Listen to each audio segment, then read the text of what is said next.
Welcome dear students. आज हम लोग bending stress in beam unit में neutral axis and moment of resistance topic को स्टडी करने जा रहे हैं। After this lecture you will be able to explain the neutral axis and define moment of resistance. अगर इस टॉपिक की examination point of view से बात करें तो यहां से डेफिनेशन टाइप क्वेश्चन ही पूछे जाते हैं। अगर इस टॉपिक की अदर टॉपिक से लिंकेज की बात करें तो जैसे कि प्रीवियसली हमने देखा कि बेंडिंग स्ट्रेस को हमने इसके इक्वेशन को डिराइव करा था, तो उसमें एक टर्म था न्यूट्रल एक्सिस। तो न्यूट्रल एक्सिस क्या होता है, मोमेंट ऑफ रेजिस्टेंस क्या होता है, वो हम यहां पे समझेंगे। तो किसी भी बीम का मोमेंट रेजिस्टिंग कैपेसिटी को ये मोमेंट ऑफ रेजिस्टेंस बोलते हैं, और जिस एक्सिस पे कोई भी स्ट्रेस नहीं होता है उसी को हम न्यूट्रल एक्सिस बोलते हैं। तो चलिए इसको एक एक करके थोड़ा डिटेल में समझते हैं कि न्यूट्रल एक्सिस कहां पे होगा और मोमेंट ऑफ रेजिस्टेंस किस तरीके से डिटरमाइन किया जा सकता है। तो चलिए सबसे पहले देख रहे हैं व्हाट इज न्यूट्रल एक्सिस। तो चलिए आइए देखते हैं सबसे पहले हमारा न्यूट्रल एक्सिस क्या है। तो आपको सामने में पहले एक 3D व्यू में एक बीम दिख रहा होगा। अब बीम का लेंथ L है, बीम का विड्थ B एंड बीम का डेप्थ D। अगर इसके क्रॉस सेक्शनल व्यू को अगर हम साइड में 2D में शो करें, then this is the cross section, और इस क्रॉस सेक्शन का विड्थ दे रखा है B एंड डेप्थ दे रखा है D। अब जब ये बीम बेंड होगा, या तो सैगिंग में बेंडिंग होगा और हॉगिंग में। And sagging and hugging bending आपको पता है पहले से क्या होता है।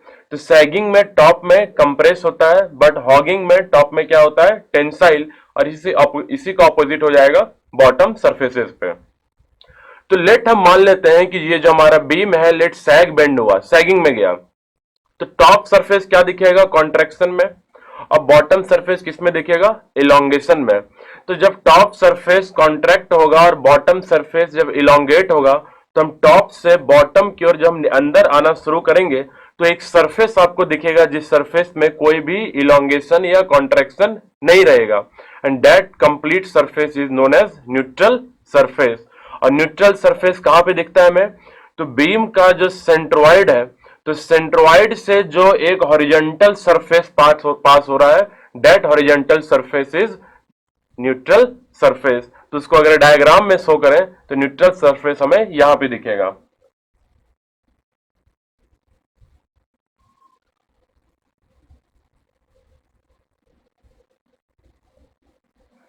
This is the neutral surface. अब अगर इस न्यूट्रल सरफेस को आप फील करिए कि अगर हम क्रॉस सेक्शन की ओर से देखें, मींस अगर हम क्रॉस सेक्शनल व्यू से देखें, तो एक न्यूट्रल सरफेस एक लाइन दिखेगा हमें, and that line is neutral axis. तो वो लाइन कहां पे दिख रहा है, तो हम बोल सकते हैं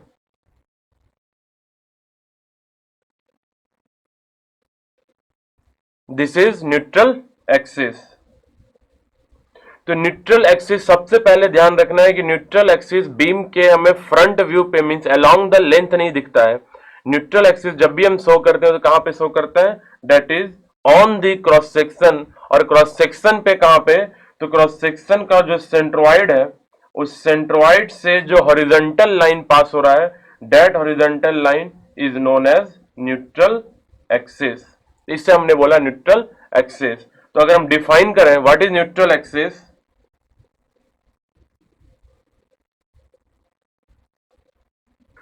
it is an imaginary line obtained on the cross section by the intersection of neutral surface with the cross section।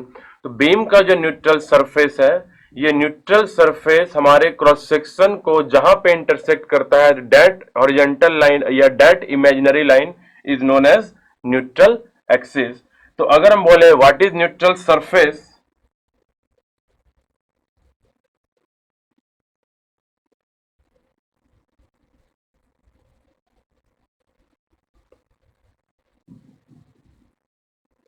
It is the surface of the beam, beam का वो surface in which there will be no elongation और contraction, जिस surface का ना ही length increase होता है और ना ही लेंथ डिक्रीज होता है। ऐसे सरफेस को हम बोलते हैं न्यूट्रल सरफेस।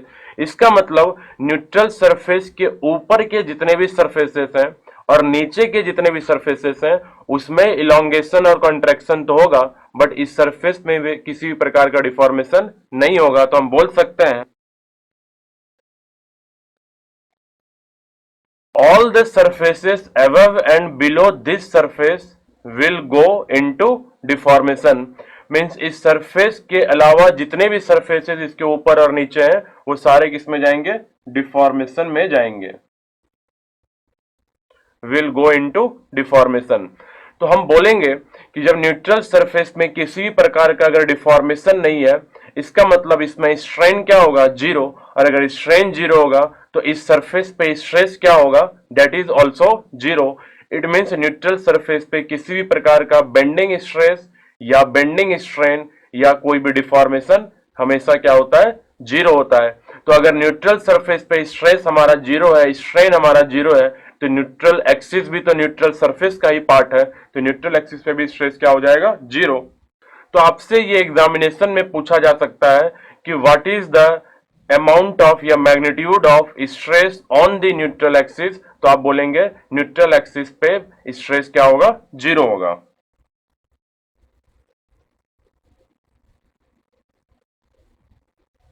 तो नोट में हमने लिख दिया है कि on this surface no stress, no strain and no deformation. तो I hope you have understood the concept of neutral axis and neutral surface, and you have also understood the difference between neutral axis and neutral surface. इसी के साथ हमारा पहला learning outcome achieve हो गया। I hope you have understood this. Then we will have a knowledge check.